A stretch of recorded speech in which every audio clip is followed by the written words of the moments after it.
Karayamuttam UP സ്കൂളിൽ 100ാം വാർഷികാഘോഷവും പൂർവ്വ വിദ്യാർത്ഥി സംഗമവും നടന്നു. നാട്ടിക MLA CC മുകുന്ദൻ ഉദ്ഘാടനം ചെയ്തു.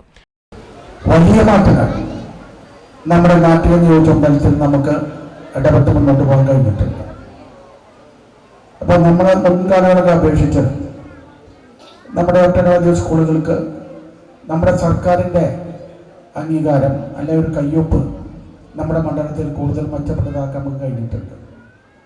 ഞാൻ എല്ലാ സ്കൂളിൻ്റെയും അതുപോലെ ചെയ്തു കൊടുത്ത കാര്യങ്ങളൊന്നും ഏകദേശം ഞാൻ അവിടെ മുമ്പിൽ 2 വാക്ക് പറയണം എന്നുള്ളതുകൊണ്ട് ഞാൻ പരിശോധിച്ച് പോരുമ്പോൾ 13.5 കോടി രൂപയാണ് ഈ 4 വർഷം കൊണ്ട് നമ്മുടെ മണ്ഡലത്തിൽ നമുക്ക് ഇതിൻ്റെ പ്രവർത്തനത്തിന് വേണ്ടിയിട്ട് വികസനമായി ബന്ധപ്പെട്ട് കൊടുക്കാൻ പല രീതികളുണ്ട്.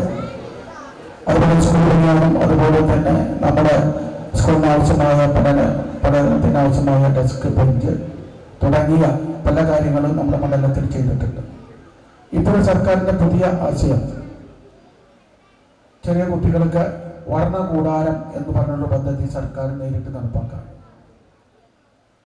ജില്ലാ പഞ്ചായത്ത് അംഗം മഞ്ജുള അരുണൻ അധ്യക്ഷത വഹിച്ചു. വാർഷികാഘോഷത്തോടനുബന്ധിച്ച് തയ്യാറാക്കിയ സുവനീർ ഓർമ്മക്കിനാവുകൾ അനിൽ മേത്യുവും ജയലക്ഷ്മി അനിലും ചേർന്ന് വലപ്പാട് SHO MK രമേശിന് നൽകി പ്രകാശനം ചെയ്തു. പൂർവ്വ വിദ്യാർത്ഥിയായ അഡ്വക്കേറ്റ് NK ഉണ്ണികൃഷ്ണന്റെ നേതൃത്വത്തിൽ കമ്മിറ്റി മെമ്പർമാർ പൂർവ്വ അധ്യാപകരെ ആദരിച്ചു. മികച്ച വിദ്യാർത്ഥികൾക്കുള്ള ട്രോഫി സാന്ദ്ര TSഉം സംസ്കൃതം സ്കോളർഷിപ്പ് നേടിയതിനുള്ള ട്രോഫി അമ്നയും ഏറ്റുവാങ്ങി.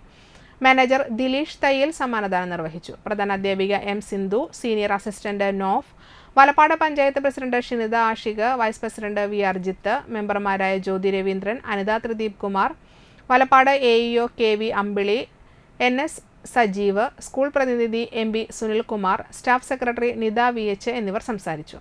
തുടർന്ന് കുട്ടികളുടെയും പൂർവ്വ വിദ്യാർത്ഥികളുടെയും കലാപരിപാടികളും ഗാനമേളയും ഉണ്ടായിരുന്നു.